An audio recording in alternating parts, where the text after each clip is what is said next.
പക്ഷേ ബാക്കിൽ മസ്ബൂക്കിങ്ങൾ ഉണ്ടാവാതിരിക്കണം. മസ്ബൂക്കിങ്ങൾ നിസ്കാരത്തിൽ ബാക്കിലുണ്ടെങ്കിൽ അവർക്ക് തശ്വീഷ് വരും. അപ്പം അതുകൊണ്ട് ആ സമയത്ത് ജഹറാക്കാൻ പാടില്ല. അത് ഇമാമ് ദുആയും ജഹറാക്കാൻ പാടില്ല. തശ്വീഷാക്കുന്ന നിലക്ക് ദിക്റും ഒന്നും ജഹറാക്കാൻ പാടില്ല.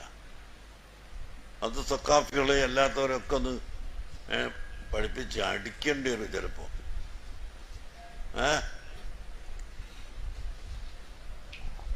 നല്ല ഉഷാറുള്ള ആളാണ് തെളിയിക്കാൻ വേണ്ടിയിട്ട് ദുആ ഇങ്ങനെ പൊടി പൊടിച്ചാൽ അത് മൗമൂമിങ്ങൾ ബാക്കിലുള്ളപ്പം പാടില്ല. അല്ലാത്ത സമയത്ത് പൊടി പൊടിച്ചോടി ത്തിൽ തന്നെ കൊണ്ടില്ലേ ഫാത്തിഹ ഓതി ആ സമയത്ത് മൗമൂം ഇങ്ങനെ അടങ്ങി നിൽക്കുക.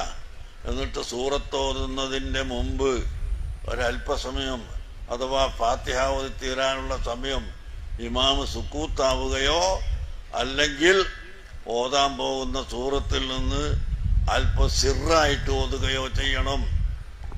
അങ്ങനെ സിറായിട്ട് ഓതുക അല്ലെങ്കിൽ മുണ്ടാതിരിക്കുക. അത് സുന്നത്താക്കിയത് എന്തിനു വേണ്ടിയിട്ടാ? മൗമൂമിന് തശ്വീഷ് വരാതിരിക്കാൻ വേണ്ടിയിട്ടാണ്. തശ്വീഷ് ഉണ്ടാവില്ല, നിസ്കരിക്കുന്നവർക്ക് തശ്വീഷ് ഉണ്ടാവും. ഉറക്കങ്ങനെ ദ്വാരന്നാൽ ഫത്ഹുൽ പറഞ്ഞില്ലേ മുസല്ലി നിസ്കരിക്കുന്ന സമയത്ത് ബാക്കിൽ മസ്ബൂക്കിങ്ങൾ ധാരാളമുണ്ടെങ്കിൽ ആ മസ്ബൂക്കിങ്ങൾക്ക് തശ്വീഷ് വരുമെന്ന് കണ്ടാൽ ഇമാമ് ദുആ കൊണ്ട് ജഹ്റാക്കൽ ഹറാം ആണ്. അപ്പം മെല്ലെ ദ്വാരന്നാൽ മതിയല്ലോ. നിങ്ങൾ ഒന്നായിട്ട് തജ്വീദൊക്കെ റെഡിയാക്കിയിട്ട് ഇമാമിൻ്റെ ഗൗരവം ഒക്കെ മനസ്സിലാക്കി കൊടുക്കൽ ദുആ കൊണ്ടായിക്കൊള്ളുന്നില്ല.